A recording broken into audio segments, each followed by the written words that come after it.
لا الہ الا اللہ وعلى عباده الذين اصطفى خصوصا على افضلهم وخاتم النبيين محمد الامين وعلى آله وصحبه اجمعين.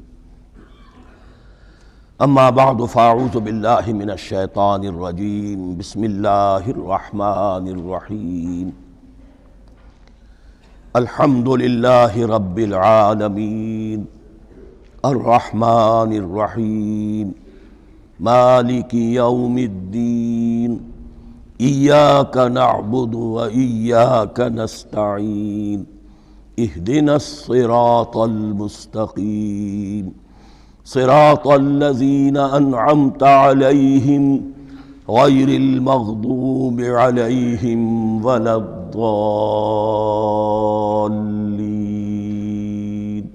آمين. رب اشرح لي صدري ويسر لي أمري واحلل عقدة من لساني يفقهوا قولي. اللهم ربنا ألهمنا رشدنا وأعذنا من شرور أنفسنا. اللهم أرنا الحق حقا وارزقنا اتباعه وأرنا الباطل باطلا وارزقنا اجتنابه. اللهم ربنا يسر لنا أمورنا كلها وأتمم لنا بالخير وتقبل منا فإنك خير المتقبلين آمین یا رب العالمین. ابھی میں نے سورہ فاتحہ کی تلاوت کی اور آپ نے سماعت فرمائی. یہ سورہ مبارکہ مصحف کے اعتبار سے تو پہلی صورت ہے ہی، سب کو معلوم ہے، لیکن یہ بھی نوٹ کر لیجئے کہ یہ نزول کے اعتبار سے بھی سب سے پہلی مکمل صورت جو حضور پر نازل ہوئی وہ یہی ہے. اس سے قبل متفرق آیات نازل ہوئیں، 5 آیتیں سورہ علق کے آغاز میں، کچھ آیتیں سورہ قلم یا سورہ نون کے آغاز میں، کچھ آیتیں سورہ مزمل کی ابتدا کی، کچھ آیتیں سورہ مدثر کے آغاز کی. 5ویں وحی تقریباً اس پر اجماع ہے کہ یہ سورۃ الفاتحہ کی ہے اور یہ مکمل سورت ہے جو حضور پر نازل ہوئی. سورۃ الفاتحہ کے معنی ہوئے افتتاحی سورت. فتح یفتح کے معنی ہے کھولنا، مفتاح کنجی کو کہتے ہیں، چابی کو. تو یہ اوپننگ سورہ آف دی قرآن، قرآن حکیم کی افتتاحی صورت. ویسے جیسا کہ میں تعارف قرآن کے ضمن میں عرض کر چکا ہوں، عربوں کا یہ مزاج تھا کہ جس چیز سے انہیں خصوصی محبت ہوتی تھی اس کے بہت سے نام رکھتے تھے. اس کے بھی بہت سے نام ہیں. سورۃ الفاتحہ سب سے عام ہے، لیکن الکافیہ، الشافیہ، ام القرآن، اساس القرآن، کم سے کم یہ 4 نام تو میں سمجھتا ہوں کہ ہر مسلمان کو مزید معلوم ہونے چاہیے، اور بھی بہت سے نام. اس سورہ مبارکہ کی بالاتفاق و بالاجماع 7 آیتیں ہیں، اگرچہ ان کی ترتیب میں کچھ اختلاف ہے. ایک رائے یہ ہے، اور یہ رائے امام شافعی کی بھی ہے اور بصرہ کے جو قراء تھے ان کی بھی ہے، کہ آیت بسم اللہ بھی سورہ فاتحہ میں شامل ہے، اس کا جز ہے. وہ اس کو شامل کر کے پھر 7 آیتیں بناتے ہیں. تو آخری جنہیں ہم 2 آیتیں سمجھتے ہیں، صراط الذین انعمت علیہم غیر المغضوب علیہم ولا الضالین، وہ ان کے نزدیک ایک آیت ہے. تو گویا کہ نتیجہ یہ نکلا کہ آیتوں کی تعداد 7 ہی رہتی ہے. امام ابو حنیفہ رحمۃ اللہ علیہ کا موقف اور کوفے کے جو قراء تھے ان کا بھی موقف یہ ہے کہ آیت بسم اللہ نہ سورہ فاتحہ کا جز ہے نہ کسی اور سورت کا جز ہے، سوائے ایک مقام پر جہاں حضرت سلیمان علیہ السلام کا خط جو ہے نقل ہوا ہے، جو انہوں نے ملکہ سبا کو لکھا تھا، انہ من سلیمان و انہ بسم اللہ الرحمن الرحیم. تو قرآن کے متن میں صرف اسی جگہ پر یہ آیت شامل سمجھتے ہیں، باقی یہ صرف علامت کے طور پر کہ یہاں سے ایک نئی صورت شروع ہو رہی ہے درج کی گئی ہے. اس سورہ مبارکہ کو الصلاح قرار دیا گیا ایک حدیث میں. اس کا جو اسلوب ہے وہ دعا کا ہے، اور دعا کے ساتھ اس کی جو مناسبت ہے، اور پھر اسی کی وجہ سے ہماری نماز کا یہ جزو لا ینفک بنا دیا گیا. بلکہ ایک حدیث جو میں آپ کو سناؤں گا اس میں اسی کو نماز قرار دیا گیا. الصلاح یہی ہے. ویسے وہ حدیث مبارک موجود ہے، من لم یقرأ بفاتحۃ الکتاب لا صلاۃ لمن لم یقرأ بفاتحۃ الکتاب، جو شخص سورہ فاتحہ کی تلاوت نہیں کرتا اس کی کوئی نماز نہیں۔ اس کے حوالے سے بھی ہمارے ہاں دو مسلک ہیں، ذکر صرف اس لیے کر رہا ہوں کہ آپ کے علم میں ہو، ان میں کوئی بنیادی فرق نہیں ہے۔ کسی بھی ایک رائے کا انسان قائل اور حامل ہو سکتا ہے بغیر اس کے کہ دوسرے کو بالکل غلط قرار دے، بلکہ یہ کہ اس کے لیے بھی گنجائش اپنے ذہن میں اور اپنے دل میں رکھے۔ اور دوسری رائے یہ ہے کہ اس کا حصہ نہیں ہے۔ اسی اعتبار سے یہ کہ یہ سورہ مبارکہ نماز میں پڑھی جانی ضروری ہے، لا صلاۃ لمن لم یقرأ بفاتحۃ الکتاب۔ البتہ یہ اختلاف ہے، یہ بات جو میں ذکر کر رہا تھا جو ذہن سے نکل گئی، کہ آیا مقتدی جو ہے امام کے پیچھے کھڑا ہو کر جب نماز پڑھ رہا ہو تو کیا اس صورت میں بھی اس کے لیے لازم ہے کہ سورہ فاتحہ پڑھے؟ اس میں دو رائے ہو گئی، بلکہ تین۔ ایک رائے انتہائی ہے اور وہ فقہ حنفی کی طرف منسوب ہے کہ اگر آپ امام کے پیچھے مقتدی کی حیثیت سے نماز پڑھ رہے ہیں تو کسی بھی رکعت میں آپ سورہ فاتحہ نہیں پڑھیں گے۔ ایک دوسری بالکل برعکس رائے ہے، وہ امام شافعی رحمۃ اللہ علیہ کی ہے کہ ہر حالت میں چاہے امام جہری رکعت پڑھا رہا ہو جس میں وہ بلند آواز سے سورہ فاتحہ پڑھ رہا ہو، اور چاہے وہ سری رکعت ہو، ہر حالت میں مقتدی کو بھی پڑھنی ہے۔ ایک تیسری رائے بین بین ہے، وہ امام مالک کی ہے رحمۃ اللہ علیہ، کہ جو سری رکعت ہے جس میں کہ امام بھی خاموشی سے پڑھ رہا ہے مقتدیوں کو بھی پڑھنی چاہیے۔ جو جہری رکعت ہے جس میں کہ امام بلند آواز سے پڑھ رہا ہے اس میں مقتدیوں کو خاموش رہ کر پوری توجہ جو ہے سننے پر صرف کر دینی چاہیے۔ اذا قرئ القرآن فاستمعوا له وانصتوا، جب قرآن پڑھا جا رہا ہو تو پوری توجہ اس کے پڑھنے پر مرکوز کر دو اور خود خاموش رہو۔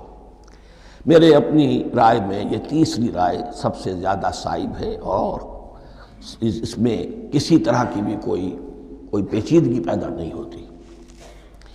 بہرحال اس سورہ مبارکہ کا جو اسلوب ہے میں نے عرض کیا دعائیہ ہے، البتہ قرآن مجید کے علم اور حکمت کے اعتبار سے، اس کے فلسفے کے اعتبار سے ایک بات سمجھ لینی چاہیے۔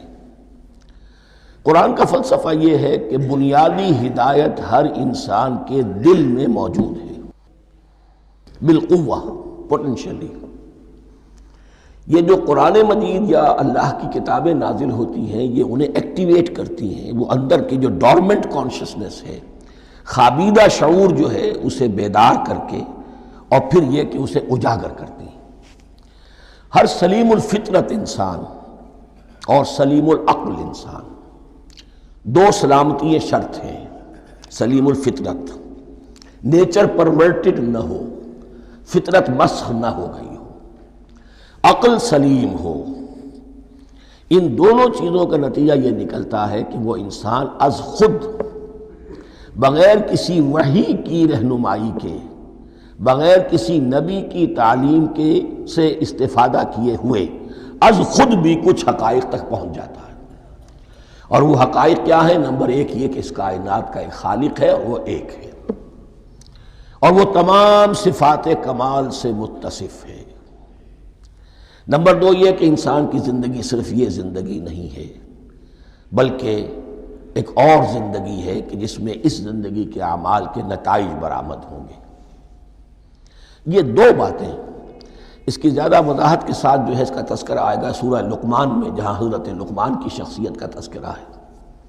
لیکن یہاں صرف یہ بات سمجھ لیجئے کہ قرآن کا فلسفہ یہ ہے کہ ہر انسان میں، ہر فرد نوع بشر میں جو اپنی ولادت کے وقت مسلم ہوتا ہے، حضور کی حدیث ہے کل مولود یولد علی الفطرہ ابواہ یحودانہ او ینصرانہ او یمجسانہ، ہر بچہ نوع انسانی کا فطرت اسلام پر پیدا ہوتا ہے، وہ فطرت کے اندر وہ ہدایت ودیت ہے۔ اب اگر وہ فطرت بس نہیں ہوئی اور عقل جو ہے وہ صحیح رخ پر کام کر رہی ہے تو ان دو حقائق تک وہ انسان خود پہنچ جائے گا۔ لیکن ان دونوں حقائق تک پہنچنے کے بعد اب وہ دست بستہ دعا کرے گا کہ اے رب اب مزید ہدایت تو مجھے عطا فرما۔ ایک تو یہ کہ میں کیا کروں کیا نہ کروں، میری عقل اس میں ٹھوکر کھا سکتی ہے، میں کسی اچھی چیز کو بری سمجھ سکتا ہوں، کسی بری کو اچھی سمجھ سکتا ہوں، تو مجھے صحیح راستہ، صحیح راہ ہدایت پر چلا، یہ دعا ہے جو انسان کرتا ہے جبکہ وہ ایمان باللہ اور ایمان بالآخرہ تک خود پہنچ چکا ہوتا ہے، اور یہ سمجھتا ہے کہ صحیح زندگی کا رخ یہی ہے کہ جس رب کو میں نے پہچانا ہے کہ وہ اس کائنات کا خالق ہے اور مالک ہے اور رب ہے، میں اس کی بندگی کروں، اس کی اطاعت کروں، اس کا حکم مانوں، اس کے راستے پر چلوں۔ لیکن وہ راستہ کون سا ہے؟ اس کے لیے پھر دست بدعا ہوتا ہے کہ پروردگار تو میری رہنمائی فرما۔ یہ مقام ہے کہ جہاں آپ سمجھ لیجئے اپنے آپ کو بھی آج اس جگہ پر تصور کرتے ہوئے پھر اس سورہ مبارکہ کو پڑھیے کہ آپ اس مقام پر اللہ کے فضل و کرم سے پہنچ چکے ہیں کہ اللہ کو آپ نے پہچان لیا اور اس کی توحید کو جان لیا، اس کی جملہ صفات کمال سے آپ واقف ہو گئے۔ آپ یہ بھی جان گئے کہ بڑھ کر اس کے حضور میں حاضر ہونا ہے اور وہ حساب کتاب لے گا۔ پھر آپ نے یہ عہد بھی کر لیا کہ اب زندگی گزارنی ہے اس رب کی بندگی میں، اسی کی فرما برداری میں۔ اب یہاں کھڑے ہو کر آپ پوچھتے ہیں کہ اللہ مجھے وہ تفصیلی ہدایت عطا فرما، ایسا نہ ہو کہ کبھی میں کسی راستے پر چلتا ہوا کسی پگڈنڈی پر مڑ جاؤں اور وہ تھوڑی سی جو ڈیوییشن ہو میرے راستے کی وہ میری عاقبت کو برباد کر دے۔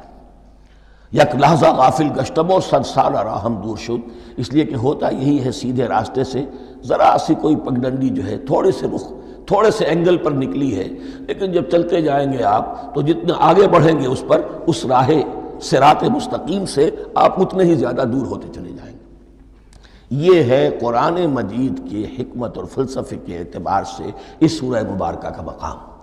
اب آئیے ہم بسم اللہ کرتے ہیں۔ بسم اللہ الرحمن الرحیم، شروع کرتا ہوں میں اللہ کے نام سے جو رحمان اور رحیم ہے۔ اس پر کچھ گفتگو ہو چکی ہے تعارف قرآن کے ضمن میں کہ رحمان اور رحیم دو نام ہیں کہ جو رحمت کے مادے سے نکلتے ہیں۔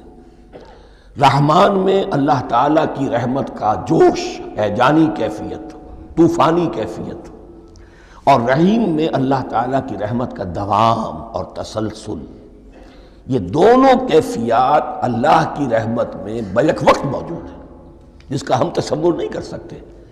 ہم سمندر کو دیکھتے ہیں، متلاطم سمندر ہے، اس میں ہیجان ہے، طوفان ہے۔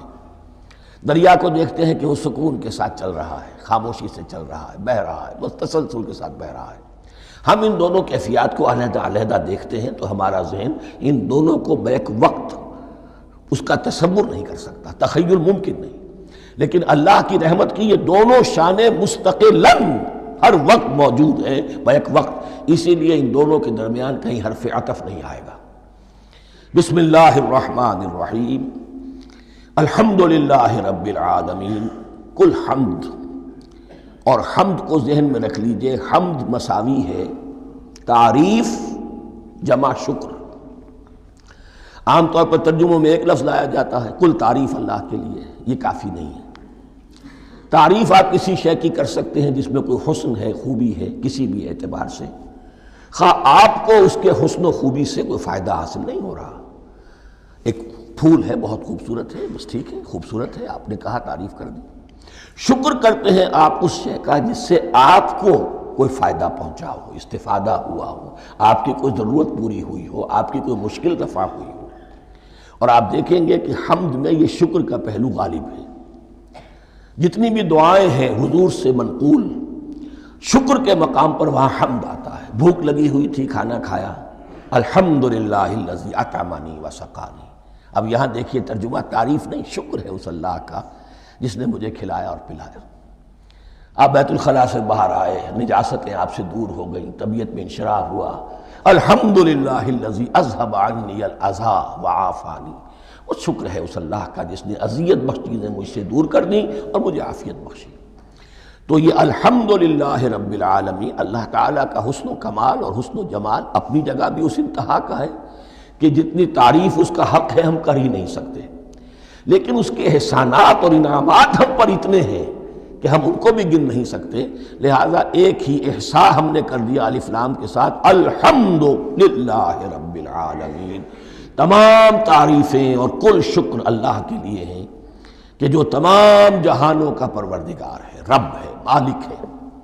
رب میں ایک مفہوم ہوتا ہے ربوبیت کا، اور اس میں مفہوم شامل ہوتا ہے تربیت کا، ربیانی صغیرہ۔ تو مالک ہونا اور تربیت دینا. آپ جس شے کے مالک ہوں گے آپ چاہیں گے اس میں بڑھوتری ہو، اس میں اضافہ ہو، وہ نشو و نما پائے. تو یہ دونوں چیزیں آپس میں ایک دوسرے کا جڑی ہوئی ہیں، پروردگار بھی اور مالک بھی. عام طور پر عربی میں رب کا لفظ مالک کے لیے آتا ہے، رب البیت، رب الدار، رب المال. تو مالک وہاں پر ظاہر بات ہے کہ اس سے مراد کیا ہے؟ مال والا، گھر والا، گھر کا مالک. تو کل شکر اور کل تعریف اس اللہ کے لیے ہے جو تمام جہانوں کا مالک بھی ہے اور پروردگار بھی ہے. الرحمن الرحیم، رحمان ہے اور رحیم ہے. اب دوبارہ اس کی میں وضاحت نہیں کروں گا. مالک یوم الدین، یوم دین کا مختار مطلق ہے. دین عربی زبان میں کہتے ہیں بدلے کو. دناہم کما دانو کما تدینو تو دانو، یہ کہاوت ہے. جیسے اردو میں ہم کہتے ہیں جیسا کرو گے ویسا بھرو گے. کما تدینو تو دانو، تو یہ ہے بدلہ. اس کا بنیادی مفہوم جو ہے وہ بدلہ ہے. تو بدلے کا ایک دن ہے جس دن فیصلہ ہوگا کہ کون کیا کما کر لایا ہے اور اسے کیا بدلہ ملنا چاہیے. آیا اس کا برائیوں کا پلڑا بھاری ہے کہ اسے سزا ملنی چاہیے، یا اس کی حسنات اور نیکیوں کا پلڑا بھاری ہے کہ اسے جزا ملنی چاہیے، اس کا انعام اور اکرام کے ساتھ معاملہ کیا جانا چاہیے. وہ ایک دن ہے، اسے ہم یوم القیامہ کہتے ہیں. اور لیکن اصل بات جو یہاں کہی گئی، یعنی ایک جملے میں 3 باتوں کا اعتراف ہو رہا ہے. بعث بعد الموت، ایک دن آئے گا کہ ہم مرنے کے بعد تمام انسان اٹھا لیے جائیں گے. پھر حساب و کتاب، پھر اللہ کے ہاں حاضری ہوگی اور حساب کتاب ہوگا. اور تیسرے یہ کہ اس حساب کتاب کے دن کا مختار مطلق اللہ ہے. یعنی کسی اور کو اپنے ذہن میں سہارا بنا کر آپ زندگی گزاریں کہ وہ مجھے چھڑا لے گا، یا وہ ہستی جو ہے اتنی زوردار ہے کہ وہ مجھے بچا لے گی. اس سے اپنے دل کو، اپنے ذہن کو بالکل پاک کر لیجئے. مالک یوم الدین ایک دوسری جگہ پر قرآن میں آیا ہے. اس روز کوئی پکارنے والا پکارے گا لمن الملک اليوم للہ الواحد القہار، آج کے دن کس کا اختیار مطلق ہے؟ اور پھر کہا جائے گا اللہ کے لیے، الواحد قہار، جو پوری طرح چھایا ہوا ہے، مستولی ہے. تو مالک یوم الدین، جو جزا و سزا کے دن کا مالک ہے. اب یہاں سے کلام ایک رخ بدل رہا ہے. ابھی تک تو یہ غائبانہ انداز میں کلام ہو رہا ہے، اللہ سے خطاب نہیں آیا اس میں ابھی. الحمدللہ رب العالمین الرحمن الرحیم مالک یوم الدین. اب خطاب ہے ایاک نعبد و ایاک نستعین، ہم صرف تیری ہی بندگی کرتے ہیں اور کریں گے، اور ہم صرف تجھ ہی سے مدد مانگتے ہیں اور مانگیں گے. یہ ترجمہ میں کیوں کر رہا ہوں کہ یہ فعل مضارع ہے. عربی زبان میں فعل مضارع حال اور مستقبل دونوں کو کور کرتا ہے. ایاک کا جو ہے مفعول فاعلی جو ہے، مفعول جو ہے اس میں ضمیر مفعولی، اسے پہلے لا کر حشر کا مضمون پیدا ہو گیا. ہم تیری بندگی کرتے ہیں نہیں، ہم تیری ہی بندگی کرتے ہیں اور کریں گے. حال میں ترجمہ کیجئے تو یہ اظہار حال ہے، اور مستقبل میں ترجمہ کیجئے تو یہ ایک عہد ہے، قول و قرار ہے، بہت بڑا معاہدہ ہے. وَإِيَّاكَ نَسْتَعِينُ، اور صرف تجھ ہی سے مدد مانگتے ہیں اور مانگیں گے. اس میں بھی حال کا ترجمہ اظہار حال. اللہ کرے کہ واقعی ہمارا حال وہی ہو. جب ہم یہ الفاظ کہتے ہیں تو واقعتاً ہم اس پر پورے اتر رہے ہوں کہ اسی کی بندگی کر رہے ہوں اور اسی سے ساری استعانت اور استمداد کر رہے ہیں. جہاں تک مستقبل کا تعلق ہے وہ پھر ایک عہد ہے. اہدنا الصراط المستقیم، یہ مقام وہ آ گیا کہ یہاں تک تو اے پروردگار ہم پہنچ گئے تیرے فضل سے، تیرے کرم سے. فطرت سلیمہ بھی تیری عطا کردہ تھی، عقل سلیم بھی تیری ودیت کردہ تھی. ان دونوں کی روشنی سے ہم یہاں تک تو پہنچ گئے. اب ہماری جو ضرورت ہے، احتیاج ہے، وہ کیا ہے؟ اہدنا الصراط المستقیم، ہدایت بخش ہمیں سیدھے راستے کی. یہاں 2 باتیں سمجھ لیجئے. انفرادی سطح پر انسان کے لیے نہ معلوم کتنے مرحلے آتے ہیں ہر روز کہ جس میں وہ ایک چھٹک کر کھڑا ہو جاتا ہے، یہ کروں یا یہ کروں. 2 آلٹرنیٹو سامنے آ رہے ہیں، فیصلہ کرنا مشکل ہو رہا ہے. قدم قدم پر ہدایت کی ضرورت ہے.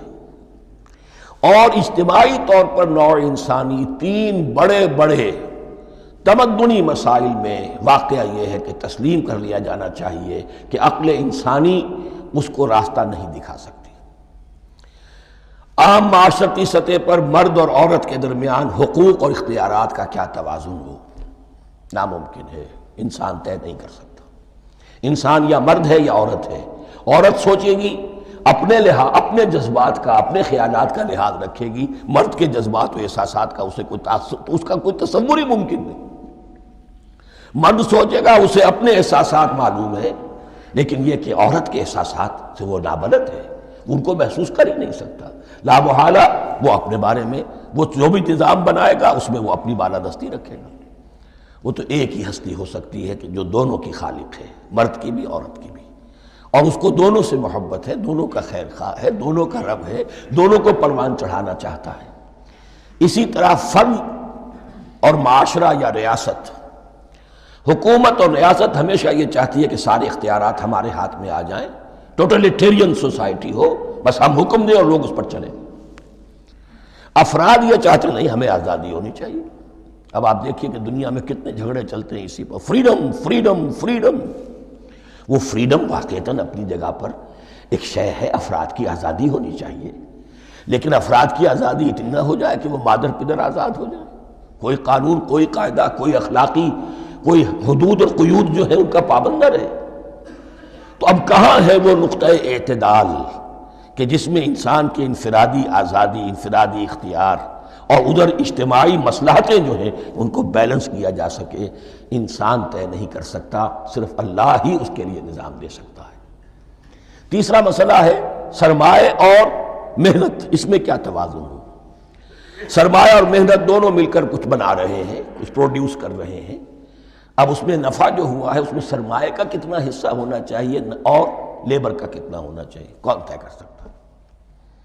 اس کے لیے بھی کہ ایسا نہ ہو کہ سرمایہ داری جو ہے آکاش بیل بن کر پورے معاشرے پر چھا جائے، اور غریب بیچارہ، مزدور بیچارہ، کاشتکار بیچارہ وہ گویا کہ چکی کے دو پارٹوں میں پس کر رہ جائے، اس کی کوئی حیثیت نہ رہ جائے۔ لیکن یہ کہ دوسری طرف اگر یہ کہ مزدور کا جو حق ہے اس سے زیادہ اس کو دے دیا جائے تو سرمایہ جو ہے وہ سکڑ جائے گا، شائی ہو جائے گا، وہ پھر میدان میں نہیں آئے گا۔ کیا کیا جائے؟ کون سا نقطہ عدل و اعتدال ہے؟ یہ تین مسائل ایسے ہیں، اہدنا الصراط المستقیم۔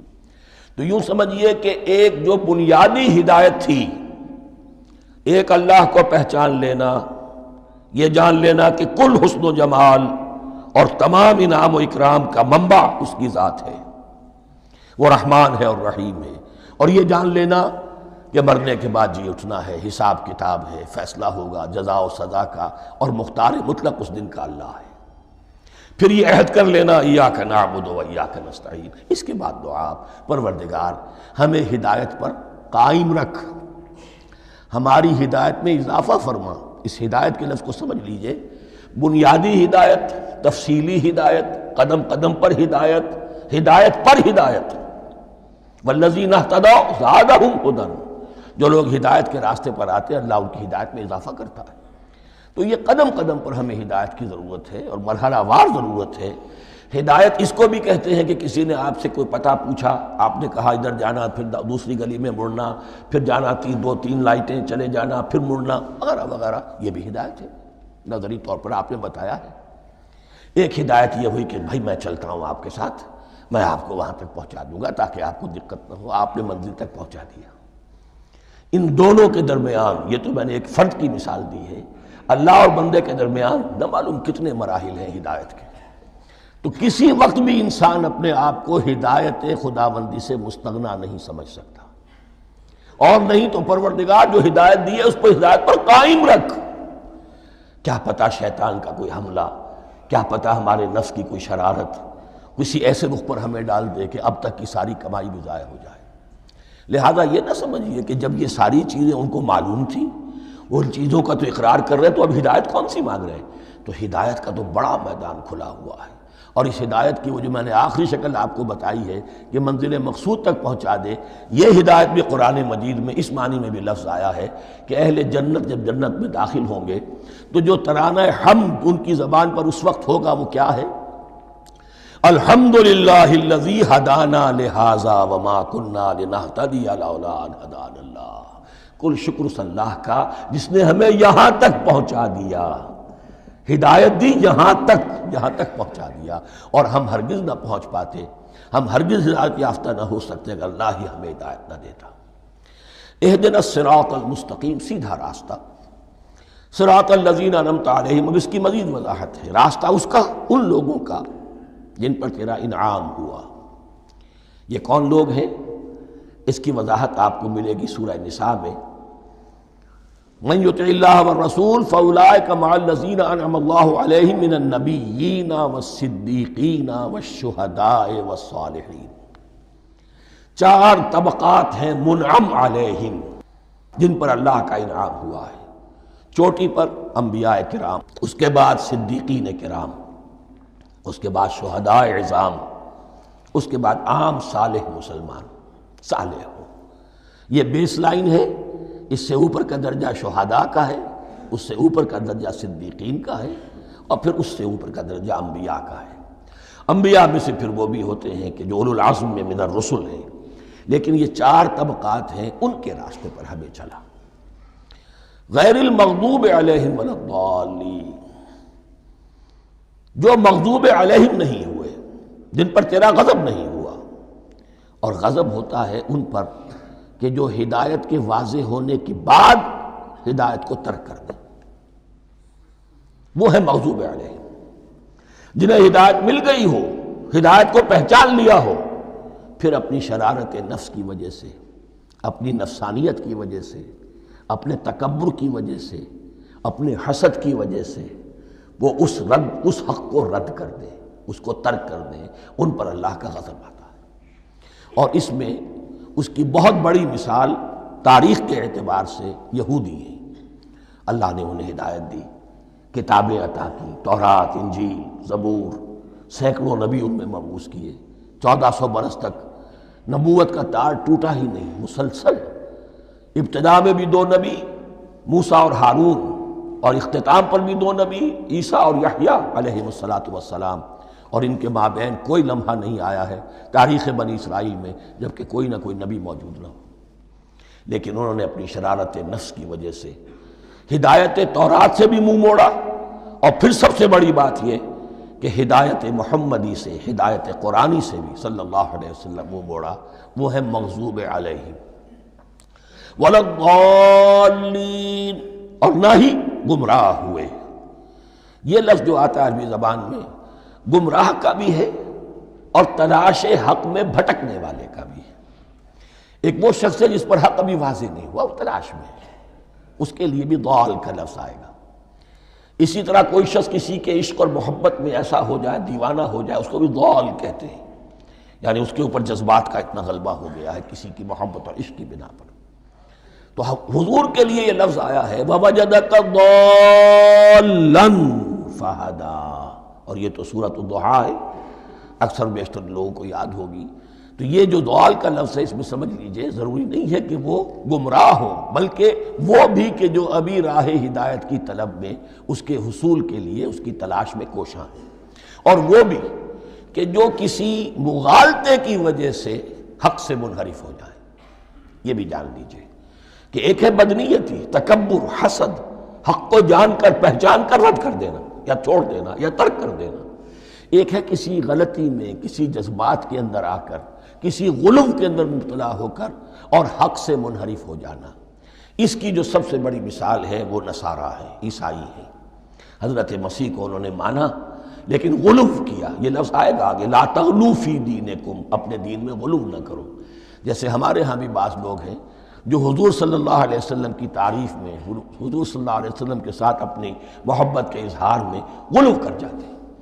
یہ انتہا درجے کو ہو گیا تھا حضرت مسیح علیہ السلام کے ماننے والوں میں، اور اس کی بنا پر انہوں نے تثلیث کا عقیدہ ایجاد کر لیا اور حضرت مسیح علیہ السلام کو اللہ کا بیٹا بنا دیا۔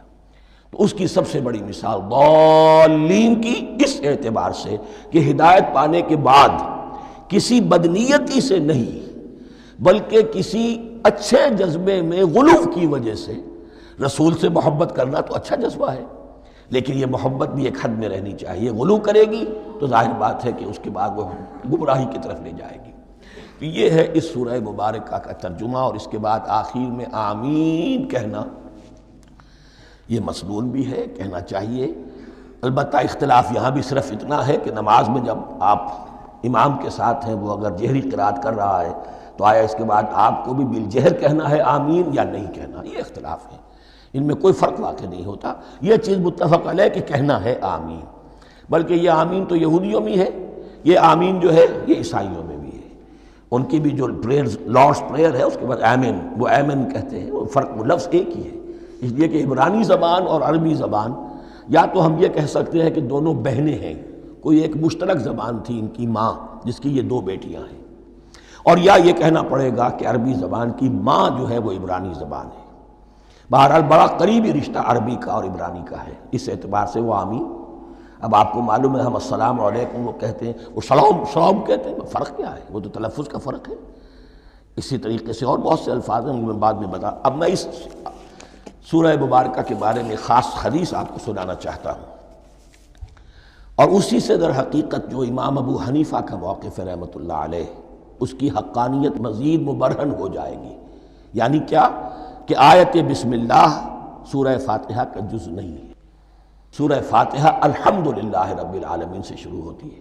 وہ میں آپ کو بتانا بھول گیا کہ جن کے نزدیک یہ سورت کا جز ہے وہ پھر جہری قرات میں بسم اللہ الرحمن بھی بلند آواز سے کہیں گے، اور جن کے نزدیک یہ سورہ فاتحہ کا جز نہیں ہے وہ نہیں کہیں گے، وہ الحمدللہ رب العالمین سے قرات کریں گے۔ تو کوئی فرق نہیں ہے بنیادی۔ یہ حدیث جو ہے یہ مسلم شریف میں ہے اور حدیث قدسی ہے، اس کے راوی حضرت ابو ہریرہ ہیں رضی اللہ تعالی عنہ، اور اس حدیث نے اس سورت کے مضامین کا نہایت عمدہ تجزیہ کر دیا ہے۔ حدیث کے الفاظ سن لیجئے، قسمت الصلاۃ بینی و بین عبدی نصفین۔ اللہ تعالیٰ فرما رہے ہیں، حدیث قدسی ہے، میں نے نماز کو، صلاۃ کو اپنے اور اپنے بندے کے درمیان آدھا آدھا تقسیم کر لیا، فنصفها لی ونصفها لعبدی، اس کا نصف جو ہے وہ میرے لیے ہے اور نصف جو ہے وہ میرے بندے کے لیے ہے، وَلِعَبْدِي مَا سَأَلَ، اور جو میرے بندے نے مانگا میں اسے دوں گا، میرا وعدہ ہے یا میں نے اسے دیا۔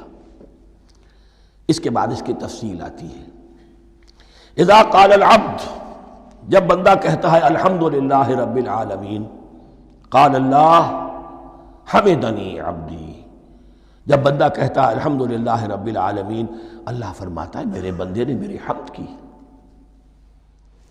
وَإِذَا قَالَ الرَّحْمَنِ الرَّحِيمِ قَالَ اللَّهُ اثْنَى عَلَيَّ عَبْدِي، جب بندہ کہتا ہے الرحمن الرحیم، اللہ فرماتا ہے میرے بندے نے میری ثنا کی۔ وَإِذَا قَالَ مَالِكِ يَوْمِ الدِّينِ قَالَ اللَّهُ تَعَالَى مَجَّدَنِي عَبْدِي، میرے بندے نے میری تمجید بیان کی، میری بزرگی بیان کی۔ اب یہ تین آیتیں ہو گئیں، تینوں میں اللہ کی حمد ہے، ثنا ہے، تمجید ہے، یہ تین آیتیں خالص اللہ کے لیے ہو گئیں۔ اب چوتھی آیت آئی، ایاک نعبد و ایاک نستعین، اس کے بارے میں جب بندہ کہتا ہے اذا قال العبد ایاک نعبد و ایاک نستعین، قال اللہ تعالی ھذا ما بینی و بین عبدی ولعبدی ما سأل، یہ میرے اور میرے بندے کے درمیان ہے۔ یہ تو یوں سمجھیے کہ یہ گرہ لگ گئی ہے میرے اور میرے بندے کے مابین، اس نے مجھ سے قول و قرار کیا ہے، اس نے میری بندگی کا اعتراف کیا ہے، اس نے تسلیم کیا ہے کہ میری ہی بندگی کرتا ہے اور کرے گا، اور مجھ سے مدد چاہیے ہے۔ ھذا ما بینی و بین عبدی، یہ معاہدہ ہے، معاہدہ دو فریقوں کے مابین ہوتا، یہ میرے اور میرے بندے کے مابین ہے۔ وَلِعَبْدِي مَا سَأَلَ، اور میں نے اپنے بندے کو دیا جو اس نے مانگا، وہ میری مدد چاہتا ہے، میری مدد اس کے شامل حال رہے گی۔ فَإِذَا قَالَ، اور جب بندہ کہتا ہے اهْدِنَا الصِّرَاطَ الْمُسْتَقِيمَ صِرَاطَ الَّذِينَ أَنْعَمْتَ عَلَيْهِمْ غَيْرِ الْمَغْضُوبِ عَلَيْهِمْ وَلَا الضَّالِّينَ، قَالَ اللَّهُ تَعَالَى هَذَا لِعَبْدِي وَلِعَبْدِي مَا سَأَلَ، یہ تین آیتیں یہ میرے بندے کے لیے، اهْدِنَا الصِّرَاطَ الْمُسْتَقِيمَ، اسی صراط مستقیم کی وضاحت ہے مثبت، صراط الذین انعمت علیہم، اسی صراط المستقیم کی وضاحت ہے منفی انداز میں، غیر المغضوب علیہم ولا الضالین۔ یہ سب میرے بندے کے لیے ہے اور میں نے اپنے بندے کو دیا جو اس نے مانگا۔ اس کو میں نے ایک مرتبہ یہ ترازو کی شکل میں اس کو لکھوایا تھا۔ دیکھیے یہ ایاک نعبد و ایاک نستعین، یہ ہے وہ ترازی کی وہ ڈنڈی۔ واو جو ہے ایاک نعبد و ایاک نستعین، واو جو ہے گویا کہ وہ مٹھ ہے جس سے کہ ترازو کو پکڑا جاتا ہے۔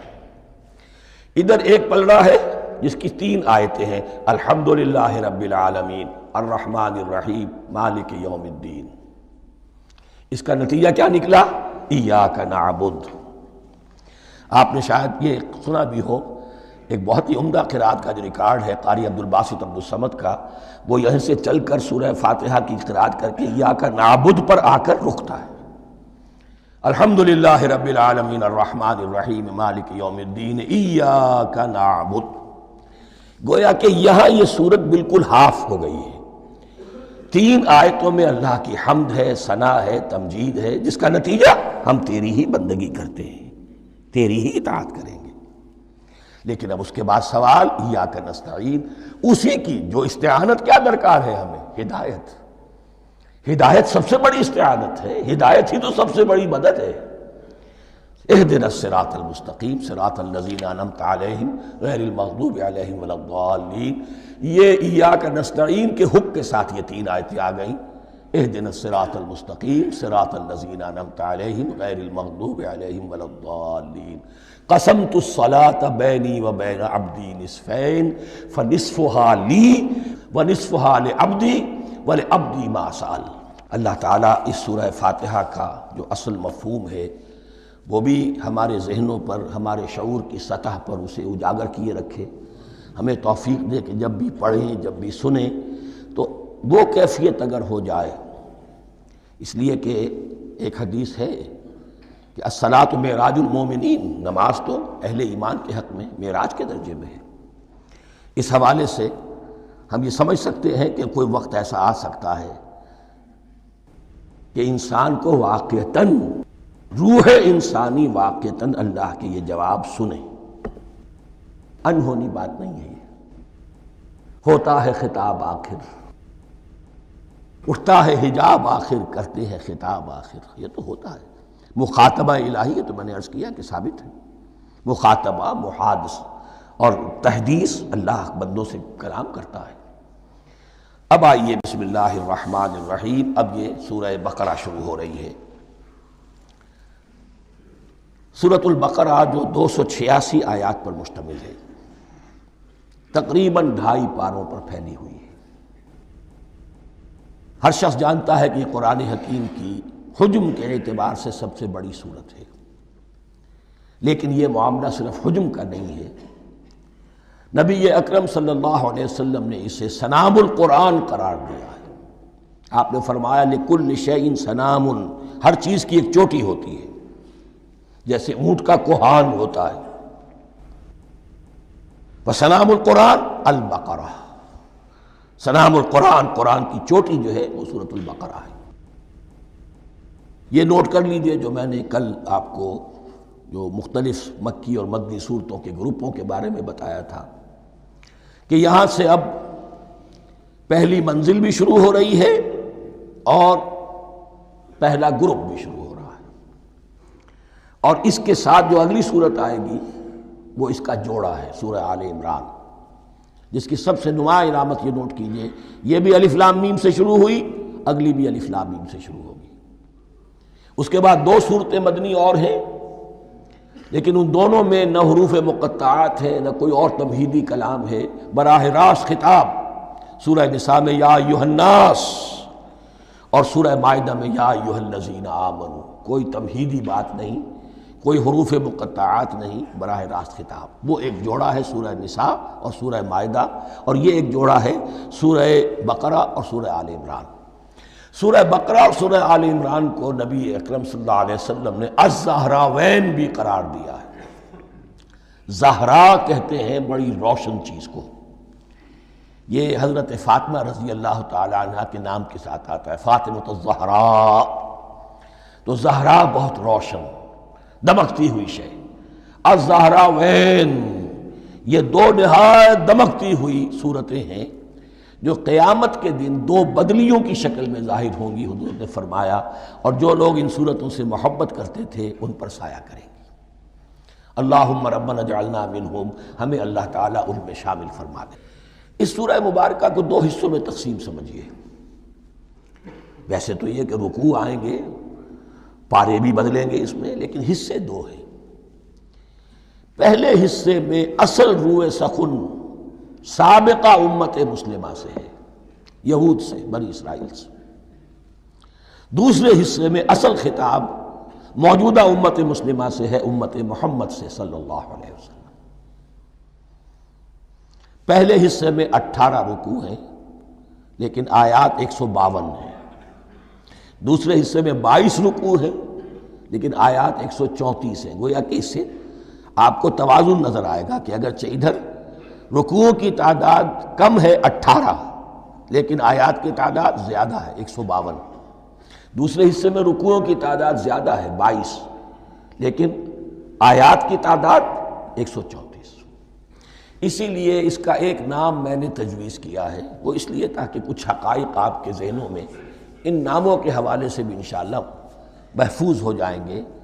سورۃ الامتین، دو امتوں کی صورت، اس لیے کہ تقریباً نصف اس کی ساری بحث جو ہے، مرکزی بحث، وہ سابقہ امت مسلمہ بنی اسرائیل، اور دوسرا نصف اس میں سارا خطاب وہ ہے موجودہ امت مسلمہ یعنی امت محمد صلی اللہ علیہ وسلم۔ اس کا جو پہلے 18 رکوع ہیں یا پہلا حصہ ہے، اس کے اندر ڈویژن فردر ہوگی ورٹیکل، عمودی۔ پہلے 4 رکوع، پھر 10 رکوع، پھر 4 رکوع۔ لیکن جو 22 رکوع ہیں دوسرے حصے کے، دوسرے نصف کے، اس میں ڈویژن جو ہے جو ہاریزونٹل ہے، وہ افقی تقسیم ہے، عمودی نہیں، افقی۔ وہ میں بعد میں بیان کروں گا جب ہم وہاں پہنچ جائیں گے۔ ان کو پہلے سمجھ لیجئے کہ اس پہلے حصے کی جو تقسیم میں نے کی ہے، پہلے 4 رکوع، پھر 10 رکوع اور پھر 4 رکوع۔ پہلے 4 رکوع یوں سمجھیے کہ پورے قرآن مجید کے لیے اس کی حکمت اور فلسفے کا جو حصہ مکی قرآن میں بیان ہو چکا تھا اس کا خلاصہ ہے۔ جب یہ صورت نازل ہو رہی ہے تو یہ تو مدینہ میں حضور تشریف لا چکے ہیں، 12-13 سال جو ہے گزر چکے ہیں، اور ان 12-13 سالوں کے دوران 2/3 قرآن نازل ہو چکا ہے۔ اس میں جو بھی حکمت، فلسفہ اور بنیادی دعوت، یہ جو چیزیں مکی قرآن میں بیان ہوئیں، ان کا خلاصہ نچوڑ نکال کر یہاں 4 رکوعوں میں رکھ دیا گیا۔ اگرچہ ان میں بھی جب گہرائی میں آپ دیکھیں گے تو روح سخن جو ہے وہ بنی اسرائیل کی طرف ہے، وہ میں بعد میں عرض کروں گا، لیکن اضافی طور پر یہ سمجھ لیجئے کہ پورے مکی قرآن کے حکمت اور پیغام کا خلاصہ ان 4 رکوعوں میں۔ پھر 10 رکوع ہیں جن میں براہ راست خطاب ہے سابقہ امت مسلمہ، یا بنی اسرائیل۔ اس کے بھی 2 حصے ہیں۔ پہلے ایک رکوع میں دعوت ہے، بڑا انداز اس کا بڑا پیارا ہے، اس میں دعوت ہے، ایمان لاؤ محمد پر صلی اللہ علیہ وسلم۔ اور اس کے بعد 9 رکوع ہیں ملامت کے، ملامت، تنقید، تم نے یہ کیا اور یہ کیا اور یہ کیا، ہم نے یہ احسان کیے، یہ احسان کیے، یہ احسان کیے، تم نے یہ ناشکری کی، یہ ناشکری کی، یہ ناشکری کی۔ اور اس سب کا نتیجہ آخری 4 رکوعوں میں ہے کہ اب تمہیں اس منصب سے معزول کیا جا رہا ہے جس پر تم 2000 برس تک فائز رہے ہو، اور تمہیں ہٹا کر اب ایک نئی امت محمد کی شکل میں جو وجود میں آ چکی ہے صلی اللہ علیہ وسلم، اسے اس پر فائز کیا جا رہا ہے۔ اور اس کی علامت کے طور پر اسے میں کہا کرتا ہوں کورونیشن، تاج پوشی۔ ایک امت معزول، دوسری امت اس کا نصب ہو رہا ہے، اس کی تاج پوشی کے لیے سمبل، علامت کیا ہے؟ قبلہ تحویل۔ وہ قبلہ یروشلم سابقہ امت کا قبلہ اب ادھر رخ نہیں ہوگا، اب اہل توحید کا قبلہ یہ مکے کی طرف ہوگا، بیت اللہ کی طرف ہوگا۔ تو تحویل قبلہ کا مضمون ہے جو ان 4 رکوعوں میں آتا ہے۔ تو یہ میں نے تھوڑی سی تمہید جو ہے آپ کے سامنے رکھ دی ہے۔ اب بسم اللہ کیجئے۔ بسم اللہ الرحمن الرحیم۔ الف لام میم، الف لام میم یہ حروف مقطعات ہیں، یہ علیحدہ علیحدہ پڑھے جاتے ہیں، علم نہیں پڑھ سکتے اس کو۔ الف لام میم، ہا میم ہے، ہا علیحدہ میم علیحدہ، اگرچہ لکھے ہوئے ہوتے ہیں جڑے ہوئے، کاف ہا یا عین صاد لکھے ہوئے جڑے ہوئے، پڑھے جائیں گے علیحدہ علیحدہ، قطع علیحدہ کرنا۔ تو حروف مقطعات، ان کے بارے میں ایک بات تو جو ہے اجماعی ہے، سب کے نزدیک مسلم ہے، ان کا کوئی حتمی مفہوم اور ان کے حتمی معنی کسی کو معلوم نہیں سوائے اللہ اور اس کے رسول کے۔ اس معنی میں یوں بھی کہا گیا یہ کوڈ ورڈز ہیں، جیسے کہ کوئی میسیجز جو ہیں ادھر ادھر بھیجے جاتے ہیں، سیکرٹ میسیجز، تو کچھ کوڈ ورڈز ہوتے ہیں جس سے سمجھ میں آتا ہے کہ یہ بات واقعتاً صحیح سورس سے آ رہی ہے، واللہ عالم۔ لیکن اس کا کوئی مفہوم اور اس کے معنی جو ہیں وہ اتفاق اس پر ہے، اگرچہ بعض حضرات نے کچھ اپنی سی کوشش کی ہے، کچھ مفہوم جو ہے بنانے کی، وہ اپنی جگہ پر ہے، لیکن یہ کہ کسی حضرت عبداللہ ابن عباس رضی اللہ تعالی عنہما نے بعض ایسی کوششیں کی ہیں، لیکن ان کی رائے کو بھی ان کی ذاتی رائے سمجھا گیا ہے، امت نے اسے قبول نہیں کیا۔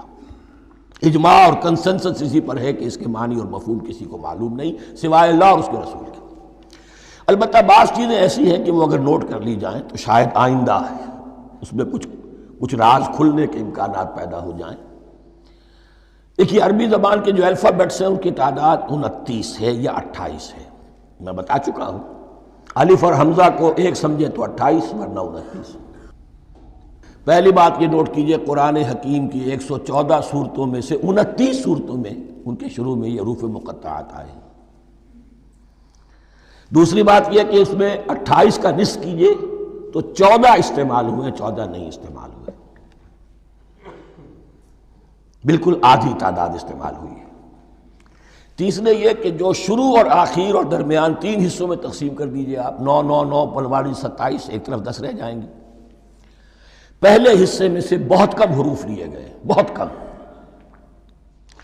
آخری حصے کے تقریباً تمام حروف ہیں تقریباً۔ درمیانی حصہ وہ ہے کہ جس میں آپ نے دیکھا ہے کہ عربی میں جوڑوں کی شکل میں ہے، صاد ضاد، فرق کیا ہے نقطے کا، سین شین فرق کیا ہے نقطوں کا، را زا فرق کیا ہے نقطے کا۔ تو جو بھی نقطے والا لفظ ہے وہ نہیں لیا گیا، اور جو بغیر نقطے کے غیر منقوط ہے وہ لیا گیا۔ پھر اس میں 3 صورتیں ہیں جن میں ایک ایک حرف آیا ہے، سورہ قاف، سورہ نون، سورہ صاد۔ پھر صورتیں ہیں جن میں 2 2 آئی ہیں، جن میں 3 3 آئے ہیں، پھر 4 4 آئے ہیں، 2 ہی صورتیں ہیں جن میں 4 4 ہیں، اور 2 ہی صورتیں جن میں 5 5 ہیں۔ تو یہ ہے صرف یوں سمجھیے کہ اعداد و شمار۔ اس کے حوالے سے کچھ آدمی غور کرے تو شاید کوئی بات نکلے۔ باقی وہ مثال میں آپ کو بتا دیتا ہوں کہ حضرت عبداللہ ابن عباس نے ایک رائے ظاہر کی کہ الف لام میم در حقیقت ایک جملے کا خلاصہ ہے، انا اللہ اعلم۔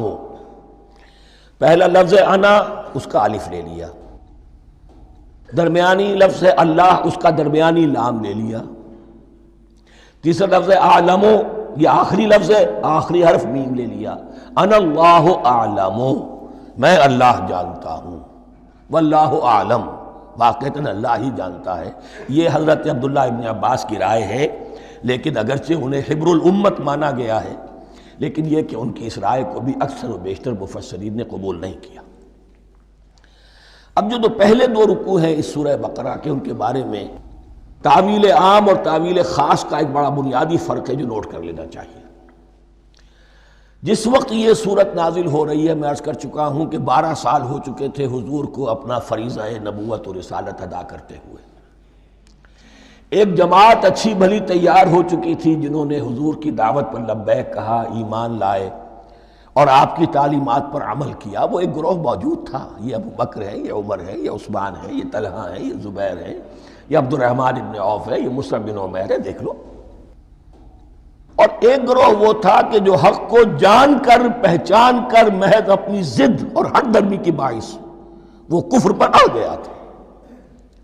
اور اب ایک تیسرا گروہ پیدا ہو رہا تھا مدینے میں آ کر، وہ ابھی ایمبریونک سٹیج میں ہے، کہ جو داعی ہے، مدعی ہے کہ ہم مانتے ہیں لیکن حقیقت میں نہیں مانتے۔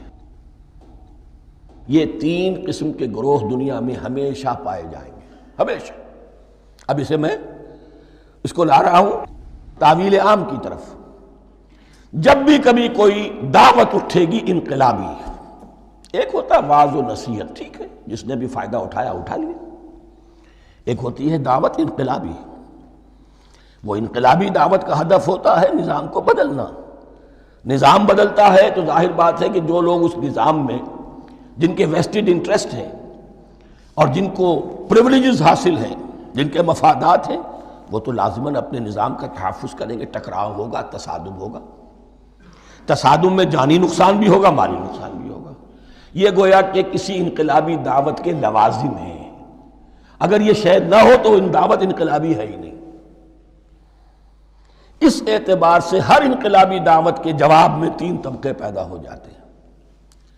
ایک وہ کہ جو اس دعوت کو قبول کرتے ہیں دیانت کے ساتھ، خلوص کے ساتھ، اخلاص کے ساتھ، اور پھر پوری جواں مردی کا ثبوت دیتے ہیں، ہر چہ بعد آباد، اب جو آئے سو آئے، جان دینی پڑے حاضر ہیں، مال دینا پڑے حاضر ہیں، کوئی تکلیف آئے، کوئی مشقت آئے، کوئی مصیبت آئے، کوئی قربانی کرے حاضر۔ جب پکارا گیا واپس نہیں پھیرا کوئی فرمان جنوں کا، اور تنہا نہیں لوٹی کبھی آواز جرس کی۔ خیریت جاں راحت تن صحت داماں، سب بھول گئیں مصلحتیں اہل ہوس کی۔ ایک وہ لوگ ہوتے ہیں، ایک وہ لوگ ہوتے ہیں کہ جو اڑ جاتے ہیں ضد پر، ہٹ درمی پر، ماننے کے باوجود، جاننے کے باوجود کہ بات تو ٹھیک ہے جو کہہ رہے ہیں، کیسے مان لیں؟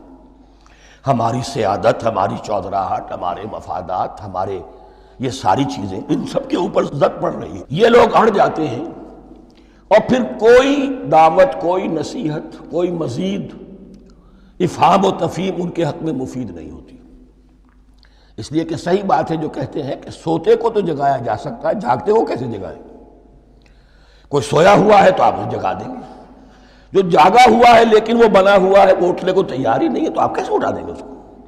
تو جو لوگ جان بوجھ کر حق کو پہچان کر رد کر دیتے ہیں، پھر ان کے حق میں کوئی دعوت، کوئی نصیحت، کوئی تبلیغ، کوئی انذار، کوئی تبشیر مفید نہیں ہوتی۔